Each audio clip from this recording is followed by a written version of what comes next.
Saudi अरब भुला दे। Israel के खिलाफ एकजुट होना चाहिए, हिजबुल्लाह चीफ ने कहा। इजराइल के खिलाफ एकजुट होना चाहिए और हम सऊदी अरब के साथ अपने मतभेदों को भुला दें, ये कहा जा रहा है। अब देखिए इजराइल भी जिस तरीके से वहां मार रहा है अपने दुश्मनों को, तो वो दुश्मन भी जो एक दूसरे के साथ कभी अदावतें रखते थे, अब कह रहे हैं एकजुट हो जाओ, पहले इजराइल से निपटो फिर आपस की देख लेंगे। लेकिन सर ये क्या इजराइल के खिलाफ ये एकजुटता उसका जो अपना संकल्प है उसको डिगा सकता है क्या? ये कुछ दिनों का है, देखिएगा सारे ठंड पड़ जाएंगे। सऊदी अरेबिया ना कतार में आ गया, उसने कर दिया, उनकी सिक्योरिटी कंसर्न हो सकती थी, मगर मेरे ख्याल से सऊदी अरेबिया ने मना कर दिया हिजबुल्लाह के साथ हाथ जोड़ने के लिए।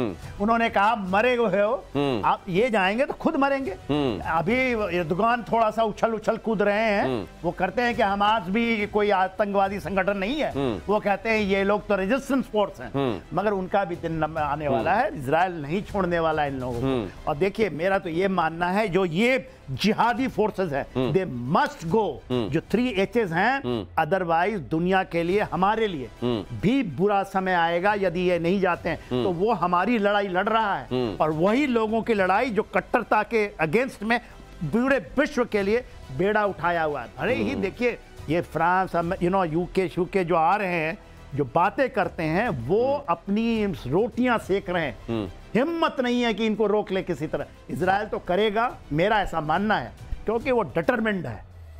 कोई भी आतंकवाद को कहीं भी किसी भी रूप में अगर पनपा रहा है तो ये कभी ना सोचे कि ये आतंकवाद का दानव एक दिन जब दूसरों से फारिग होगा तो उसको छोड़ देगा ना, उसका पेट कभी नहीं भरता, पनपाने वाले को भी खाता है। पाकिस्तान भुगत रहा है। और अगला गाजा पर इजराइल का हमला जारी, गाजा सिटी पर आईडीएफ का जबरदस्त अटैक। इजरायली सेना ने विस्फोटकों से भरे बख्तरबंद वाहनों को रिमोट से उड़ाया, आसपास की रिहायशी इमारतें भी मलबे में तब्दील हुई।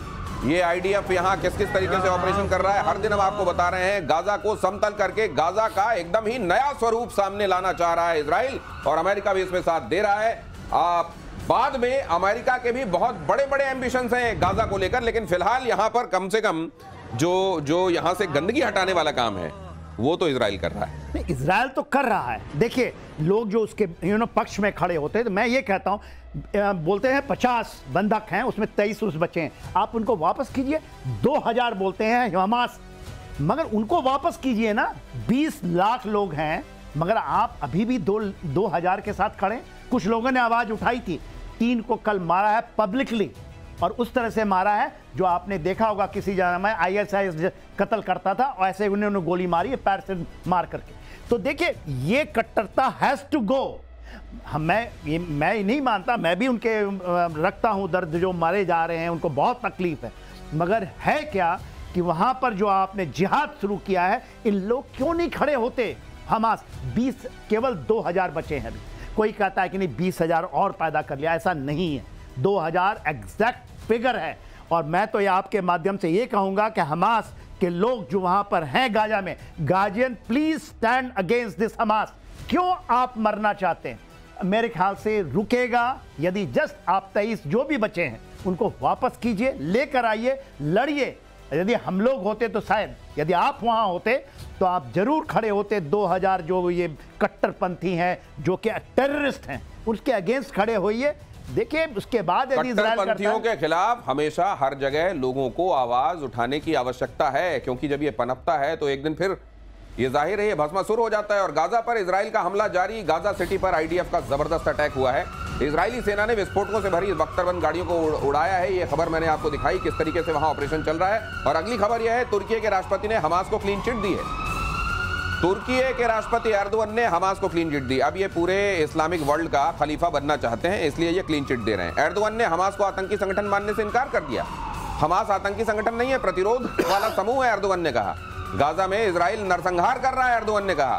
गाजा में हत्याओं के लिए नेतन्याहू जिम्मेदार हैं, एर्दोगन यहां पर आपको यूनाइटेड नेशंस के मंच पर खड़े हुए दिखाई दे रहे हैं। वो कह रहे हैं कि हमास तो असल में एक प्रतिरोध करने वाला समूह है, वो एक रेजिस्टेंस फ्रंट है, वो इस तरीके का कोई आतंकवादी संगठन नहीं है जिसको इजराइल वहां पर हटा रहा है। ये देखिए, ये जो नजरिया है कि हम, ये इसी नजरिए की वजह से आज वर्ल्ड सफर कर रहा है सर। और मुझे लगता है कि जब तक दुनिया में फूट डाल कर राज करने वाली जो नीयत है वो कायम है, मुझे लगता है चलता भी रहेगा। एब्सोल्युटली। देखिए एर्दोगान आज के दिन में हमास को कोई नहीं मानता, इज ए रेजिस्टेंस फोर्स, ये मानते हैं। और कुछ लोग जो हैं अरब वर्ल्ड में भी ये शायद मानते हों, खुलकर नहीं आते। मगर अमेरिका भी इसको एक टेररिस्ट ऑर्गेनाइजेशन बोलता है। इवन यूएन के अंदर में इसको डेजिग्नेटेड टेररिस्ट ऑर्गेनाइजेशन, हमास के ऊपर नहीं, फिलिस्तीनियों के ऊपर नहीं, हमास को मानते हैं। कैसे ये यूनाइटेड नेशन के अंदर में बैटिंग कर सकते हैं? और इन नाटो के सदस्य हैं ये। तुर्की नाटो का सदस्य है। ओपन मंच में इस तरह की बातें करना, मेरे ख्याल से यदि कहते हैं तो पाकिस्तान भी नहीं कहता कि हमास को नहीं कहता कि ये रेजिस्टेंस फोर्स है। कुछ लोग बोलते होंगे, आसिम मुनीर बोलते होंगे, मगर ये बहुत बड़ी चीज है जो world must take a note of it. Next ये देखिएगा बमबारी। बहल, स्वागत है आपका। हाँ, बहुत स्वागत है। आपने इतने हैवी ट्रैफिक के बावजूद शो में पहुंचना था तो पहुंचना था। क्या बात है, भागते दौड़ते आप आए। और अगली खबर भागते दौड़ते मैं आपको बता देता हूं, फिलिस्तीन पर मैक्रो ने ट्रंप को दिया झटका। यूनाइटेड नेशन जनरल असेंबली में फिलिस्तीन को मान्यता देने का ऐलान। ब्रिटेन कनाडा के ऐलान के बाद फ्रांस का बड़ा फैसला। नेतन्याहू ने फिलिस्तीन की मान्यता का विरोध किया। तो ये सतत रूप से ये एक पैरेलल कॉन्फ्लिक्ट भी चल रहा है, जहां पर कई देश ऐसे हैं जो फिलिस्तीन के संदर्भ में सामने आए हैं और उन्होंने कहा कि हम इसको मान्यता देते हैं। मैक्रो ने ट्रंप को झटका दिया है इस मामले में। यूनाइटेड नेशन जनरल असेंबली में फिलिस्तीन को मान्यता देने का ऐलान किया है। ब्रिटेन कनाडा के ऐलान के बाद फ्रांस का बड़ा फैसला। नेतन्याहू ने फिलिस्तीन की मान्यता का विरोध किया है। अब ये जो चल रहा है sir United nation general assembly में, इसका असल में ऑन ग्राउंड हासिल क्या है? देखिए, ऑन ग्राउंड हासिल तो कुछ खास होने वाला नहीं है, क्योंकि मेन रीजन क्या है, चाहे वो 147 हो 151 देश हो, ये एक डिप्लोमेटिक प्रेशर है। लेकिन नेतन्याहू ने जो करता है, क्या उसको ट्रंप को बता के करता है? ट्रंप को ना भी बताए, जैसे उन्होंने कतर पे अटैक किया, जो कि एलाय है उनका, स्ट्रॉन्ग एलाय, उनका बहुत बड़ा बेस है, तो क्या उसने परमिशन ली थी? ट्रंप कहता है कि मुझे तो पता भी नहीं था, मैं तो सुत्ती पई सी, पंजाबियों में बोलते हैं ना, मैं तो सोया हुआ था। तो कहीं ना कहीं अगर ये नेतन्याहू फिर भी अटैक करते हैं, हमले करते हैं, इनको बैकिंग है। 1/3 फंडिंग जो आती है ट्रंप की, वो आती है ज्यूस से, और 1/3 आती है मिलिट्री इंडस्ट्रियल कॉम्प्लेक्स से। दोनों को दोनों चाहते हैं कि इस प्रॉब्लम को एक बारी में ही रिजॉल्व कर दिया जाए।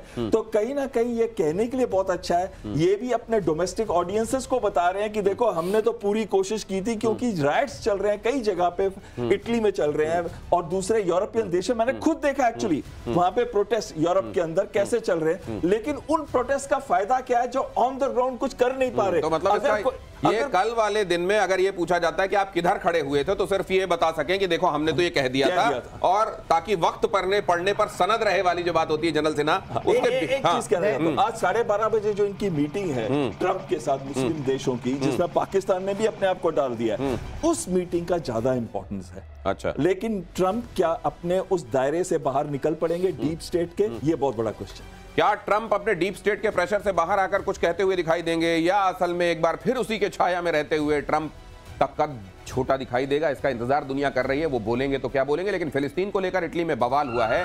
पीएम मेलोनी की नीतियों से लोग नाराज हैं। फिलिस्तीन को मान्यता देने की मांग हुई है। मिलान, रोम, वेनिस में हिंसक झड़पें हुई हैं। प्रदर्शनकारियों ने पुलिस पर पथराव किया है। हिंसक झड़प में 60 से ज्यादा पुलिस वाले घायल हुए हैं। जवाबी कार्रवाई में पुलिस ने आंसू गैस के गोले दागे हैं। जनरल सिन्हा, मुझे ये लग रहा है वही शरणार्थी हैं ये, जिन्होंने वहां वैसे भी बवाल मचा रखा है, और उनको इस बार एक बहाना मिला हुआ है। 100%। देखिए, जो मेलोनी है, ये मैं कहता हूँ एक प्रैग्मेटिक लीडर। वो नहीं होते कि समय के साथ रोटी सेक लीजिए, जैसे मैक्रो साहब की है। आज मैक्रो की जो ट्रीटमेंट हुई है यूनाइटेड स्टेट्स अमेरिका में, अभी उसकी खबरें तो चली रही हैं। तो देखिए, ये जो है, और इनकी पब्लिक रेटिंग मालूम है 20